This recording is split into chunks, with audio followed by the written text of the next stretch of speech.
and it's so funny. People keep sending me stuff. Apparently, on a podcast that she does with Marysol, she compared herself to Madonna. And she said, I know how she feels. I know exactly how she feels. It's very hard because people that are civilians, and she used this word, don't understand what it's like for us. I mean, I identify as Madonna a lot too. I get it. Like, I understand it's hard to go outside. It's hard to go to the grocery store. It's like I go to the grocery store and I'm just like, can you please give me some privacy? Please. I'm not doing Well, today.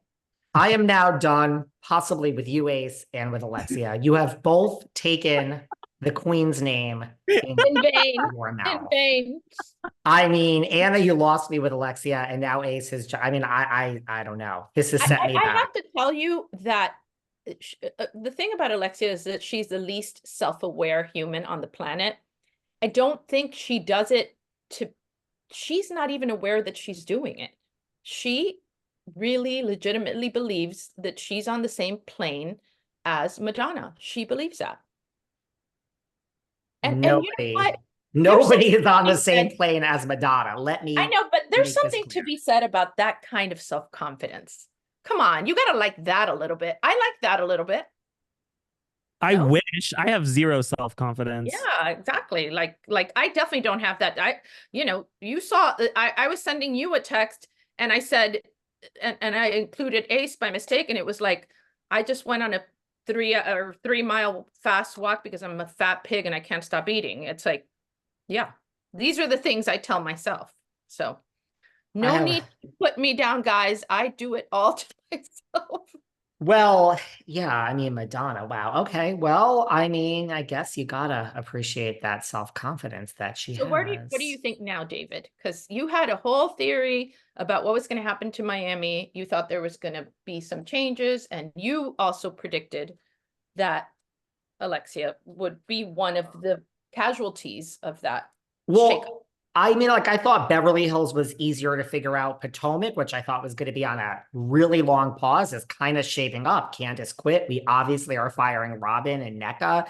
Potomac might be, this to me is this is what happened in Jersey. I couldn't figure out what to do, and then they couldn't, and they invited everyone back. I just think the 3 most expensive people, I thought one of them had to go. And by knowing it's not going to be Larsa or Lisa, just they're on brand, I thought it was Alexia. I thought Alexia, Marysol, and Adriana were actually going. That's truly what I thought. I thought you needed them to bring the show back. The show now has its own identity. And I thought they were going to cast the whole future of the show around young, rich Nicole. And that was the future. Personally, I mean, you can't keep someone for the wrong reasons. I think Julia, it's time. I don't think Martina keeps your job forever. I know Andy's enamored with her, the first lesbian housewife. I get it. Well, there's Ingrid Cesare's fine. She probably won't do it. Yeah, I know, but he loves the Martina aspect of it.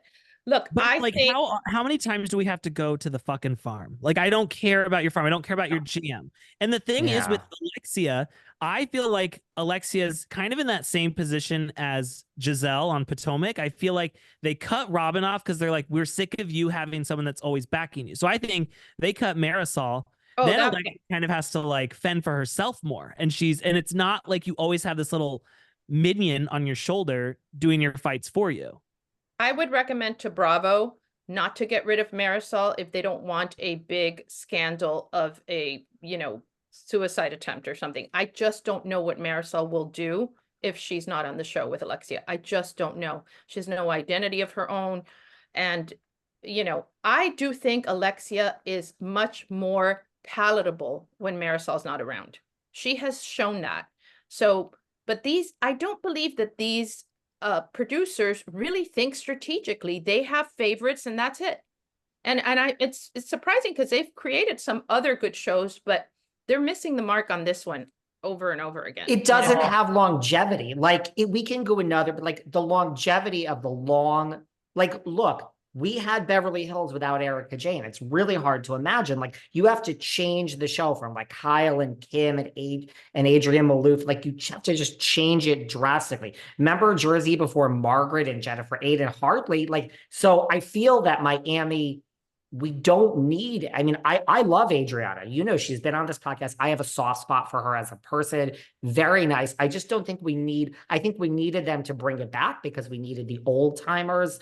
But now I think if you want to see, like you say, the vision of Miami for 5 years, it needs to be young. And I like older housewives. I do. This is not age shaming. I am a woman of a certain age myself. I just think like you need young, hip Miami. And I think those three I think it's time to change the show. Certain point, that's all. That's my opinion. And at a certain point, the women of a certain age tend to behave they can predict that they will behave in a certain way, usually in a ridiculous way. And that to me is hagsploitation. And I think there are people getting mad at this phenomenon that's happening there, because I don't like to see it. I don't like to see it. I think if you're young and carefree and you make an ass of yourself, who cares? You're young and carefree. But when you're older, it's embarrassing. Like, I feel bad. Like, I know you guys don't like, Ace doesn't love Shannon, but I feel for Shannon a lot because of what she's gone through with John Jansen. And, you know, Shannon has been so transparent on that show. She has shown herself in Spanx. She has talked about every surgery she's ever had. She has been verbal about every insecurity. She's acted like a hot mess. And then suddenly comes this, you know, Jesus jugs with like, I'm so perfect. And it kills me. It kills me. I feel that other women like me must resent Bravo for bringing back Jesus jugs. Oh, I cannot disagree more, because I think Shannon has been so authentic in the most producer way possible. Yeah. Shannon does these hijinks because she thinks she's so funny. And if I have to see that woman do one more like laughs, I'm going to be done with the show. I think bringing Jesus jugs at least gives Shannon some sort of storyline. We don't care about your tinctures. No one wants to see you do your oranges and your lemons and go see Dr. Moon or nine lemons. Yeah, I think that she's ridiculous. And I think, honestly, I would feel more bad watching young housewives who still have like kids in the home embarrass themselves. I love an old housewife. I love Luann de Lesseps falling face first. I do too, but Luann does everything on her own terms. Luann is nobody's victim, man. Luann knows what she's doing and she plays us all like a fiddle. I'm telling you. I love a little Luann.